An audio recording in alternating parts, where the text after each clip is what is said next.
Chapter शुरू करते हैं, chapter 3 pair of linear equation in two variables. ठीक है, सेकंड चैप्टर के अंदर जो भी डाउट हो वो आप उनको भेजिए, मैं उनको उनके भी सॉल्यूशन आपको भेजूंगा। मैंने व्हाट्सएप नंबर डाला हुआ है, व्हाट्सएप पे फोटो क्लिक करके भेजिए, मैं सॉल्यूशन की फोटो क्लिक करके भेज दूंगा। या फिर आप कमेंट बॉक्स में डालिए, जो अच्छे क्वेश्चंस होंगे डाउट वाले, मैं उनकी भी एक वीडियो बना के अपलोड कर दूंगा, तो और बच्चों को भी आपके क्वेश्चन से बेनिफिट मिलेगा। अब जो हमारा तीसरा चैप्टर उसका नाम है pair of linear equation in two variable. दो चर वाले समीकरणों को हमें हल करना सीखना है।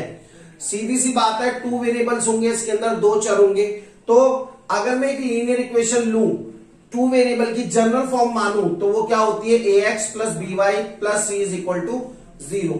अब देखो बच्चे, लीनियर नाम इसलिए है क्योंकि इससे हम लाइंस ड्रॉ करते हैं ग्राफ पर, सीधी सी बात है। ठीक है, अब देखो, अगर मैं यहां पे बोलता हूं ax plus by plus c is equal to 0, सबसे पहले इन चीजों का आपको पता होना चाहिए। a और b क्या है आपके कोएफिशिएंट्स, ठीक है, यानी कि गुणांक, जिनको हम क्या बोलते हैं, गुणांक। ठीक है, x और y क्या है आपके वेरिएबल है, वेरिएबल है, दो वेरिएबल्स है।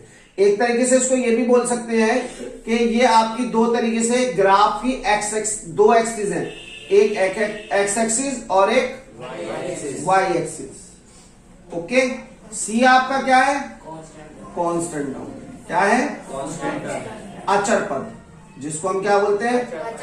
सबसे पहले तो आपको टर्म्स के बारे में पता होना चाहिए। अगर आपको कोई बोले इनको टर्म वाइज अलग अलग करके लिखो, तो इसकी पहली टर्म क्या होगी, ax, दूसरी टर्म क्या होगी, by, और तीसरी टर्म क्या होगी, c।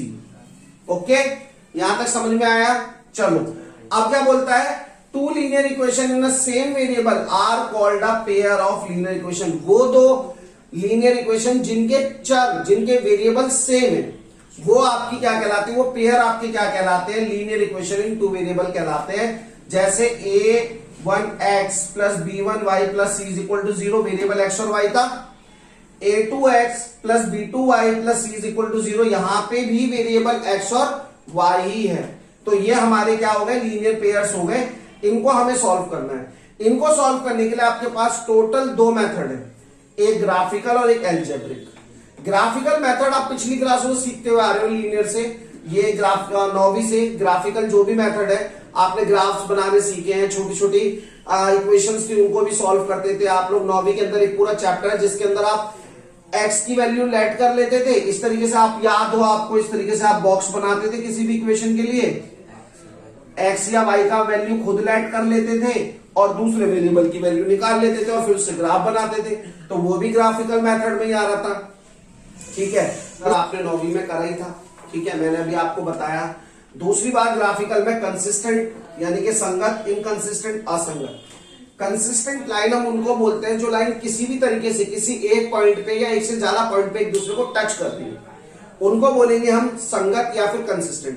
जो लाइन कभी भी एक दूसरे को टच नहीं कर रही है, छू नहीं रही है ग्राफ पर, उनको बोलते हैं इनकंसिस्टेंट या फिर असंगत।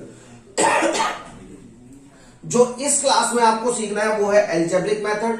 एल्जेब्रिक मेथड में टोटल 3 मेथड आपको सीखने हैं। सब्स्टिट्यूशन मेथड, प्रतिस्थापन विधि, दूसरा एलिमिनेशन मेथड, विलोपन विधि, और तीसरा क्रॉस मल्टीप्लिकेशन मेथड, वर्ज्य गुणन विधि। ये इनके ऊपर हमें बेसिकली काम करना है। ठीक है, इन्हीं को हमें समझना। बेसिक में अभी थोड़ी सी बातें और रह गई है, उनको भी हम बोर्ड पे लिखता हूं, बताता हूं, फिर आगे करेंगे उतार। तो बच्चों, अब हम पहले जो हमारे ग्राफिकल मेथड था, आलेख वाला मेथड था, उसके ऊपर हम काम करते हैं। देखो, हमारी जो दो इक्वेशन थी, a1x plus b1y plus c is equal to 0, a2x plus b2y plus c is equal to 0, ये जो आपके इक्वेशंस थी, इनके कोफिशिएंट्स को लेकर हम रेशो बनाते हैं। पहला रेशो है a1 अपॉन में a2 is not equal to b1 upon में b2। आप इक्वेशन को बिना सॉल्व करे कोफिशिएंट्स और गुणांकों के रेशो से आप बता सकते हो कि लाइंस के बीच में रिलेशन कैसा होगा। ठीक है, जैसे पहले वाले के अंदर a1 a2 not equal to b1 b2, कोई भी बराबर नहीं है। तीसरा वाला भी मैं लिख दूं अगर यहाँ पे, तो कोई गलत बात नहीं होगी, c1 अपॉन में c2, वो भी इक्वल नहीं है। जब ऐसा होता है कि कोई भी रेशियो इक्वल नहीं आता, तो लाइन इंटरसेक्टिंग होती है। इंटरसेक्टिंग मतलब एक दूसरे को प्रतिच्छेद करेंगी। मैंने यहाँ पे एक रफ डायग्राम सा ही बनाया है, एक पॉइंट पे काटेंगे, किसी भी तरीके से काट सकते हैं, मैंने ऐसे काटते हुए दिखा दिया, हो सकता है ऐसे काट रही हूं, ठीक है। तो इसका एक हल होगा, केवल और केवल एक हल, वो पॉइंट जिस पर ये दोनों एक दूसरे को टच करेंगे, यूनिक सॉल्यूशन। और ऐसी लाइंस को हम बोलते हैं संगत या कंसिस्टेंट। मैंने आपको बोला था लाइन कभी भी एक दूसरे को छुएंगी, टच करेगी तो कंसिस्टेंट और संगत कहलाते हैं। दूसरा रेशो A1 अपॉन में A2, A1 अपॉन में A2 is equal to B1 upon में B2 but not equal to C1 upon में C2। दो रेशो तो बराबर होंगे, गुणांकों का जो रेशो है, कोफिशिएंट्स का जो रेशो है वो तो बराबर होगा, लेकिन कांस्टेंट टर्म का रेशो बराबर नहीं होगा। और जब कांस्टेंट टर्म का रेशो बराबर नहीं होगा तो लाइंस क्या होंगी, पैरेलल होंगी, समांतर रेखाएं होंगी, एक दूसरे को कभी छुएंगे नहीं, जैसे नदी के दो किनारे। कोई हल नहीं होगा जब लाइन छू ही नहीं रही, टच ही नहीं कर रही एक दूसरे को, तो हल तो होना ही नहीं है। दूसरी बात, लाइंस कैसी होंगी, असंगत होंगी, इनकंसिस्टेंट होंगी। मैंने बोला था जब छुएंगी तो संगत होंगी, जब छुई नहीं रही तो संगत है ही नहीं। तीसरा रेशो है जिसमें तीनों रेशो बराबर होंगे, कोफिशिएंट्स और गुणांक के भी और कांस्टेंट टर्म के भी। उस केस के अंदर लाइन क्या होगी, डिपेंडेंट या फिर कॉन्सिडेंट या फिर संपातिक। डिपेंडेंट का मतलब है एक का जो वैल्यू है वो दूसरे पर डिपेंड करती है, ठीक है। या ये भी बोल सकते हैं दोनों ही इक्वेशंस के लिए जो वैल्यू आएगी, जो भी वैल्यू आएगी वेरिएबल्स की, वो सेम होगी, ठीक है। यहां पे मैनी सॉल्यूशन होंगे, मैंने रफ डायग्राम बनाया, मैंने पॉइंट दिखाया, लाइन के ऊपर ही लाइन है ये। और ऐसी लाइन को हम क्या बोलेंगे, संगत। कैसी बोलेंगे, संगत, क्योंकि टच कर रही है, टच के तो एक दूसरे के ऊपर होगी इस तरीके से, जैसे ये हाथ के ऊपर हाथ। ओके, यहां तक समझ में आया होगा। अब हम एक्सरसाइज 3.1 स्टार्ट करते हैं, ये बेसिक था इसका, ठीक है। एक्सरसाइज 3.1 का पहला क्वेश्चन है, क्या कहता है, Aftab tell his daughter. Aftab ने अपनी बेटी से बोला 7 ईयर एगो, 7 साल पहले, आई वॉज 7 टाइम, मैं 7 गुना था, as old as you were then. जो कह रहा है मैं तुमसे 7 गुना था आज से 7 साल पहले। आल्सो 3 ईयर फ्रॉम नाउ, आज से 3 साल बाद, I shall be 3 times as old as you will be, मैं तुम्हारा 3 गुना हो जाऊंगा। Is not this intersecting represent this situation algebraically and graphically. पहले तो एल्जेब्रिकली हमें इसकी इक्वेशन बनानी है और फिर ग्राफिकली इसको सॉल्व करना है, वही मेथड जो 9वीं में आपने यूज करा था। चलो इसको करते हैं, पहले तो इक्वेशन बनाते हैं। देखो जब भी ऐसे क्वेश्चन आए हमेशा याद रखना, जो एज आपको लेट करनी है, इसमें 3-4 टाइप के क्वेश्चन बनते हैं, टाइप के हिसाब से लेके चलोगे तो आराम से कर जाओगे, और एक्सरसाइज के क्वेश्चन के हिसाब से चलोगे तो दिक्कत आएगी, ठीक है। तो पहली टाइप है एज प्रॉब्लम्स आती है इसके अंदर। एज प्रॉब्लम में जब भी लेट करो आप एज, जिस भी व्यक्ति की करो वो प्रेजेंट की करो, वर्तमान की करो। तो सवाल को कैसे स्टार्ट करेंगे, देखो, let the present age of Aftab be x. Hindi में भी लिख देता हूं, माना आफ्ताब की वर्तमान आयु बराबर x, और let the present age of daughter be y. माना बेटी की वर्तमान आयु बराबर 1, ठीक है।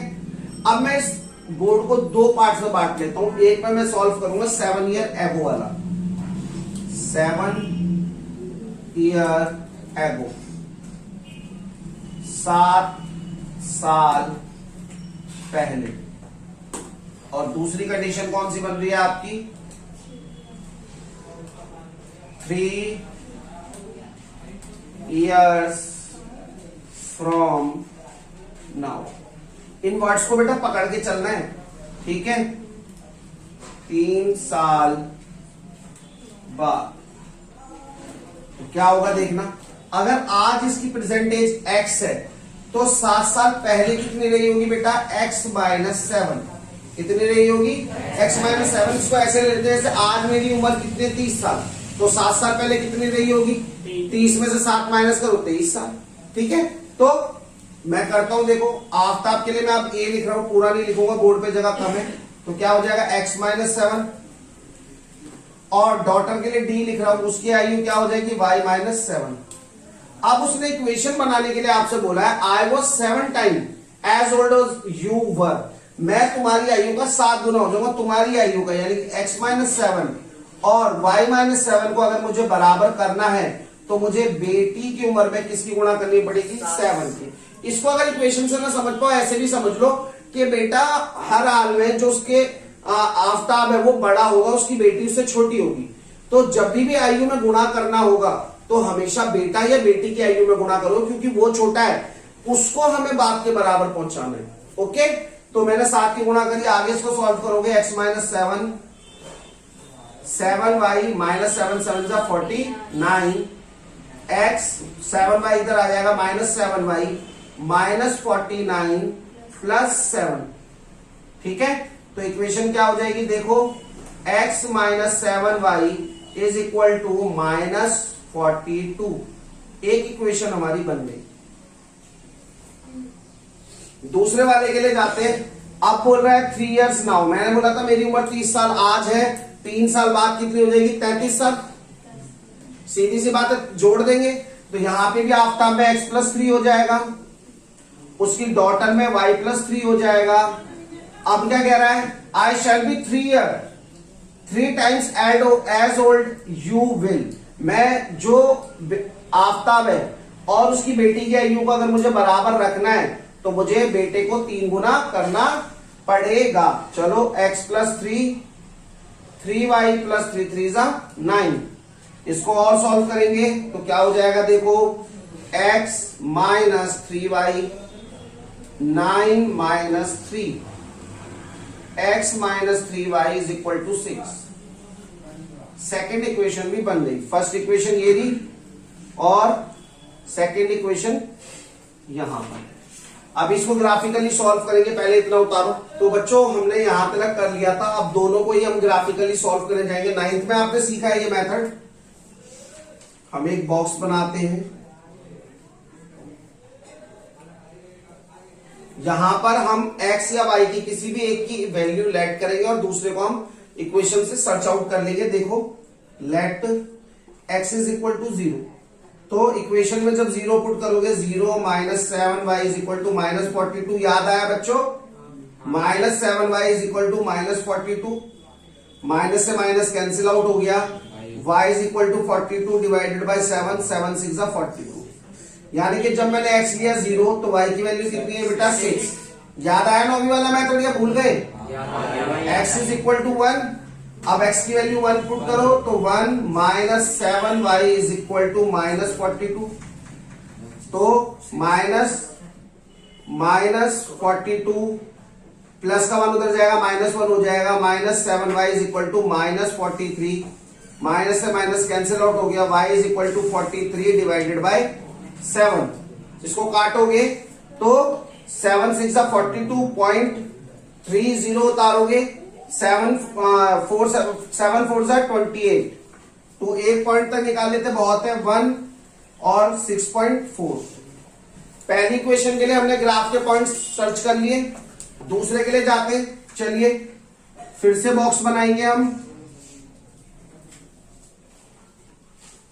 x एंड y फिर से लेट करते हैं। Let x is equal to 0 put करोगे इक्वेशन में, 0 minus 3y is equal to 6, minus 3y is equal to 6, y is equal to 6 upon में माइनस 3, 3 2 जा 6, तो y is equal to minus 2। तो क्या आ गया? 0 और minus 2। x is equal to 1, तो 1 minus 3y is equal to 6, minus 3y is equal to 6 minus 1, minus 3y is equal to 5, y is equal to 5 upon में 3 और minus का sign आ जाए, काटोगे तो माइनस 3 1 जा 3, 2 बच रहा है, 3 6 जा 18, तो कितना आ गया 1 रखने पे? माइनस 1.6। 2 पॉइंट मिल गए, दोनों पॉइंट्स को अब हम ग्राफ पे लगाएंगे। उतारिए पहले। दूसरी जो थी हमारी इक्वेशन क्या थी, x minus 3y minus 6 is equal to 0। फिर से x की वैल्यू कितनी है बेटा, 0, और 0 पे जाना -2, ये रहा -2। फिर कह रहा है 1 पे जाना है कितना, -6, सॉरी -1.6, तो 1.6 कहां होगा, यहां कहीं होगा। ठीक है, दोनों पॉइंट्स को मिलाते हुए लाइन, ठीक है, बस इतना है। इस इक्वेशन को लिख देंगे, इसके आगे ये लाइन है इस इक्वेशन की, और ये है, ओके। ये पॉइंट्स थे आपके 1 और 1.6, और ये पॉइंट थे आपके 0 और -2।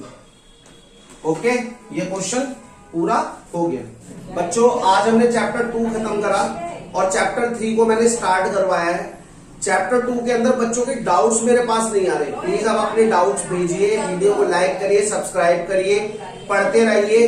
किसी भी तरह की पढ़ाई को लेकर, क्वेश्चन को लेकर प्रॉब्लम है, मैंने व्हाट्सएप और अपना जीमेल आईडी भी दिया है, वहां से आप उसको मेरे को डाउट भेज सकते हो। प्लीज वीडियो को लाइक और सब्सक्राइब जरूर करें, पढ़ते रहिए। जय हिंद, जय भारत।